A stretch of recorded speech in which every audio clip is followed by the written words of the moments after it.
The road to the Sun Belt Conference Championship continues at Paulson Stadium. It's Georgia Southern versus Troy coming up next.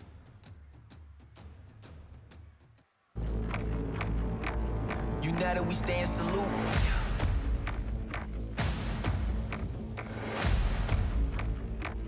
United we stand salute. United we stand salute. You can't understand the rules. We facing the troops. Turn your face to the truth.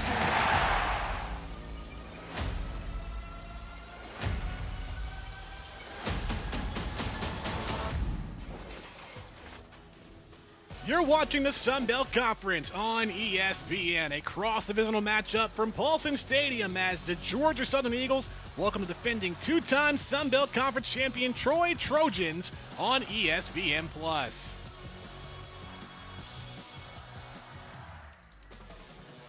We thank you for joining us alongside Jason Foster and Whitney Hayworth. I'm Danny Wall. The month of November is where you want to play your best football. For Georgia Southern coming off of a bye week, Jason, what's going to be the biggest factors for the Eagles to continue that momentum toward the Sun Belt Championship? Yeah, for Georgia Southern's success, I think it's pretty simple. They have to possess the football and eliminate turnovers. Games that they win the turnover battle, they're 5-0. Games they lose the turnover battle, they're 1-3. So possessing the football and creating explosive plays is the key to victory for the Eagles. This is going to be a pivotal Sun Belt Conference matchup, mainly in the East Division with Georgia Southern. 4-1, owning the tiebreaker over Marshall. Basically, at this point, Jason, the Eagles keep winning, they'll punch their ticket to the championship. Correct. For the Eagles, it's pretty simple. It's playoff football. You win and you're in. They were in this position last year and did not get the job done, so I think they have a new mentality going into this year, treating it as a playoff football game and see if they can punch their ticket in. For more on this matchup, we send it down to our sideline reporter, Whitney Hayworth, with more.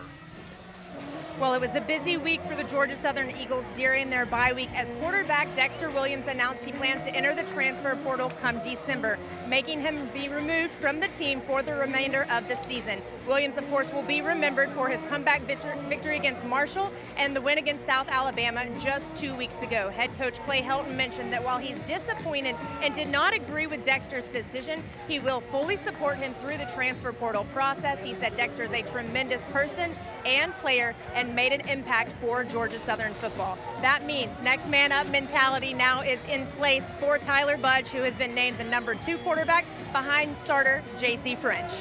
Thanks, Whitney. Budge just played in one game, but had an incredible high school career at Weddington High. He's got to be prepared, or if he has to come in, if something happens to J.C. French, Jason. Correct. Coach Helton has them running a 2-minute drill at practice, get him used to this kind of environment. He also took reps against the #1 defense, and I think that's going to be essential if he does get into the game today.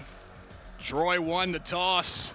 Southern won the toss, rather, and elected to the second half. So Troy will get the football to start. We are underway from Paulson Stadium. Back on ESPN Plus, Troy driving here to start. Who are some of the impact players we should look out for today, Jason? Yeah, for the Troy, I think you've seen Devontae Ross already trying to be targeted. He's definitely going to be an impact player for him with the big playability. On defense, I think they got to go with Jordan Stringer. He's going to be vital to keeping Georgia Southern one-dimensional, see if they can just make them guys throw the ball. For Georgia Southern offense, I think it's Jalen White. We finally got to see he's going to see a healthy Jalen White to see what he can do and also keep his clock going. And on defense, I think, again, it's Marquez, Watson, Trent. With the way Troy runs the football, our linebackers, Georgia Southern linebackers, are going to have to come up big today. We're talking about Watson Trent before the break and how 30 minutes before the South Alabama game, Trent was nauseous and did not play in that game. Good to go here today against the Trojans. First down from the 30. Top of the mountain the last couple of years. Back-to-back Sun Belt Conference champions in 2022 and 2023, led by head coach John Summerall. Then in the offseason, Summerall makes his way to Tulane to become the new head coach. You bring in Jared Parker as a new head coach, former offensive coordinator at Notre Dame. But it has been a challenging season. A 2-point loss in Nevada to start the year, losses to Memphis and Iowa. Got their first win against Florida A&M, but then Sun Belt Conference play started, a loss to ULM and Texas State. Then you add Goose Crowder out for the season, and it has not been the ideal first year for Coach Parker and company. Yeah, definitely not the ideal first year, but they are striving to get better here. The last 2 games, they have shown improvement, so I think they can take something out of that. The Sun Belt continues to be a dominant and challenging conference. You have 5 teams in the hunt for a Sun Belt title. More specifically in the East Division, there is a 4-way race towards the end. Yeah, the East is definitely up for grabs. For Georgia Southern, they have to take care of business on their end. I think Marshall's leading Coastal right now, so they're still in the hunt. It's going to make for an interesting finish. So I think if they can keep in their game plan and get some points out of this drive, I think they can keep doing what they've been doing.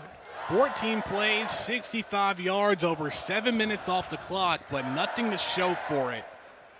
You have to play your best football in the month of November, but it has not been kind to head coach Clay Helton in his time at Georgia Southern. Yes, a win against South Alabama 2 weeks ago, but you look at 2023 specifically, the Eagles lost out the rest of those games and lost their bowl game and finished out the year 6-7. Yeah, they're definitely looking to avoid that this year. Like I said, coming off a bye week, they should be crisp, but their goals are still ahead of them. So Coach Helton has his guys ready to go. Now they just need to go out here and execute the game plan and avoid these penalties to put them behind the chain. Coach Helton talked about that last season and what it was like for this team, and he mentioned now that you have to be in the moment. You have to treat this game like it's the game. No matter what happens, you have to go 1-0 in the week. Whitney Hayworth has more. Well, Danny, Coach Helton's latest saying that he has stuck with over the last few weeks is that it's about the journey, not the destination. Himself, along with many of the team, wear a bracelet that says never again. He says it's reminding us that we will never have what happened in 2023 happen again with this program. He said, I know it's a coaching cliche, but you have to go 1-0 each week and treat each week like it's your Super Bowl. He said, we let an opportunity slip by last year, and we're going to fight like heck to not let that happen again to Georgia Southern football. Thanks, Whitney. Matthew Caldwell, a quarterback keep for a gain of 11. It'll be a new era for Georgia Southern basketball, moving into the Jack and Ruth Van Hill Convocation Center in the first week of December.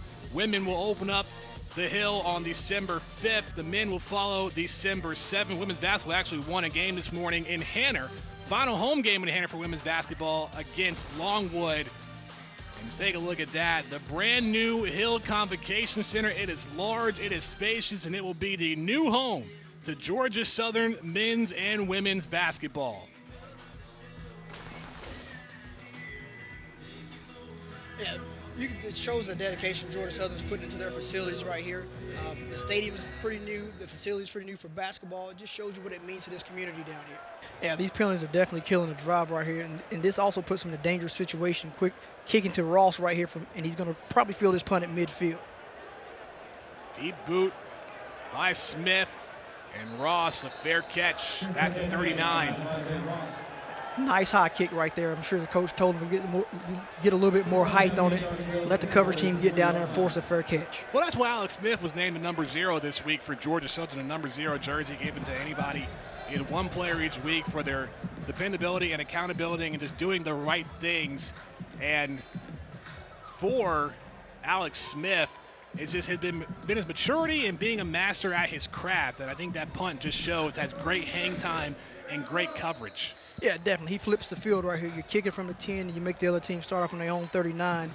And the way Troy runs the ball, you definitely want them. You don't want them starting with a short field. So very good job out here with the kick. 45-yard punt from Smith. Trojans will start at the 40. First down run, and Jordan Lovett, who's making his return to Statesboro, a Statesboro native, on the carry. Yeah. Look at the height and hang time on this punt. As a returner right here, you're looking up for this long, you're definitely getting nervous. It's driving the guys back and it's allowing his coverage team to get down there. And that's a phenomenal job on the kick and the coverage by Georgia Southern. And this looks like it's going to be a key factor in this game, the way the offenses are going. Smith, one of the top net punters, not just in the Sun Belt, but in the country.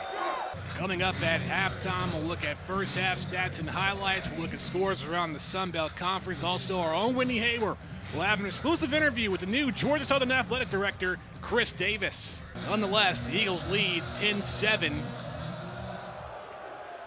Stewart sends this one all the way back. Fair catch called by Ross. Now Troy does have one timeout remaining. I think Troy plays it safe right here. I think they hand the ball off to one of their running backs, see if they can pop a long run. The way Codwell's been playing, he's 12 for 14. I definitely think he's going into the locker room with confidence, so they don't want to do any passes to ruin his confidence right now, throwing any ill-advised picks. J.C. French now 8 of 15 after a unique play call on 3rd and goal. I'm going to give it to the man that just got started. He's been in our foxhole, but he's 1-0 as an athletic director.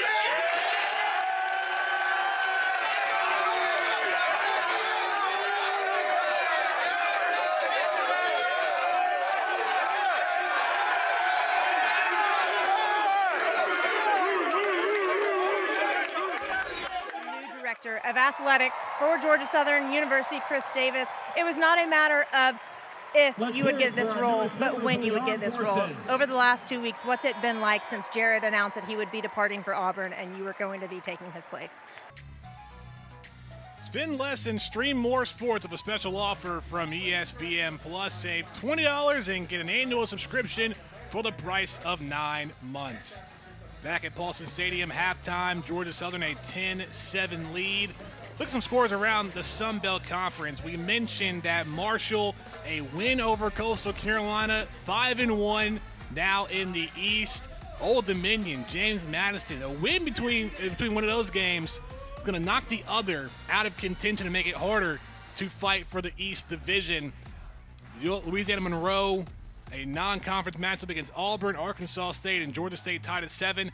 Louisiana, South Alabama, if the Raging Cajuns win, they automatically clinch the West Division and will punch their ticket to the Sun Belt Conference championship game. Yeah, the Marshall win puts a little bit more pressure on Georgia Southern. They know they need to win this game to stay ahead of Marshall. As far as the James Madison Old Dominion, this is what you want in November, meaningful games. Old Dominion James Madison winner, you're still alive for the playoff, or still alive for the conference championship game. So these are some big games happening today. We'll take another commercial break and talk first half stats and more. Georgia Southern leading 10-7 over Troy on ESPN Plus.